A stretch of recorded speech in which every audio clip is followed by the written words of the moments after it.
উঠে বসলো।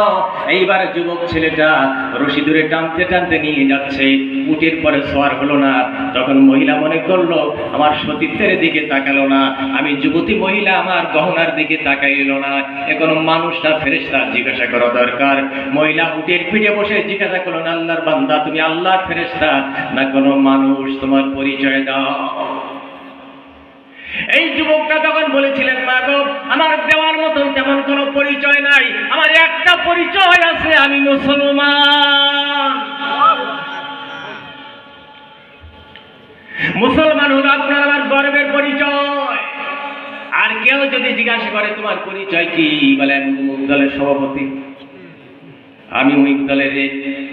হ্যাঁ, যখন লীগ হতে যখন হয়ে লীগের যখন আর কোনো জায়গা পাওয়া গেল না, তখন হলো রিক্সা শ্রমিক লীগ, তারপরে শিশু লীগ, যে কেবলমাত্র কথা বলতে শিখেছে সে হলো শিশু লীগ, নাকি? লীগের আর শেষ নাই।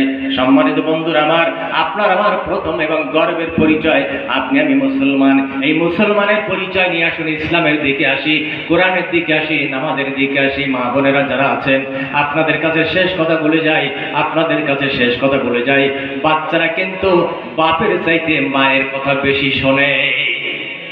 আপনি বাচ্চাকে নামাজি বানান, বাচ্চাকে সত্যবাদী বানান, বাচ্চাকে মাদ্রাসায় দেন, বাচ্চাকে কোরআন পড়া শিক্ষা দেন। কোনো মিথ্যা কথা যদি বলে সাথে সাথে তার প্রতিবাদ করেন, যদি নামাজ না আদায় করেন সাথে সাথে প্রতিবাদ করেন।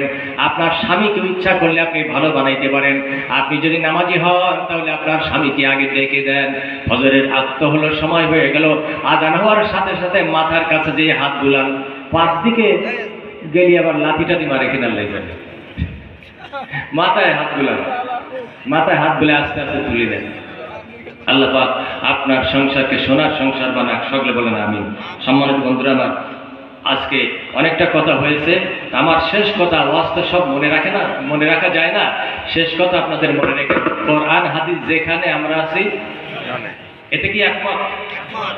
কোরআন হাদিস যেখানে আমরা আছি সেখানে, আর আমরা একে অপরের হক বুঝে দেই, ওই একে অপরের হক আমরা বুঝে দেই।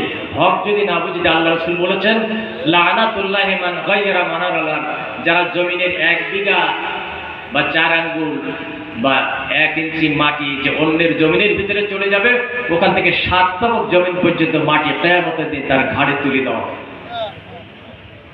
আর আল্লাহর লানত, আল্লাহর গজব ওই ব্যক্তির পরে যে জমিনের আইন ঠিক রাখে না। আমরা প্রত্যেকের, বিশেষ করে যারা ভাইরা আমরা যারা আছি, বোনেদের হক আমরা দিয়ে দেই। বোনেরা যা পাবে, বোনেদের হক ভিটে বাড়ি থেকে হোক আর যেখানে পাওনা হোক, এটা আল্লাহর বিধান, আল্লাহর আইন, সেখান থেকে আমরা দিয়ে দেই। আল্লাহ পাক আমাদের সকলকে কোরআন মেনে চলার তৌফিক দান করুন। এই বলে আমি কথা শেষ করছি। আমাদের মাহফিলের সভাপতি শেষ কথা বলে আলোচনা শেষ করবেন। আসসালামু আলাইকুম ওয়া রাহমাতুল্লাহি ওয়া বারাকাতুহু।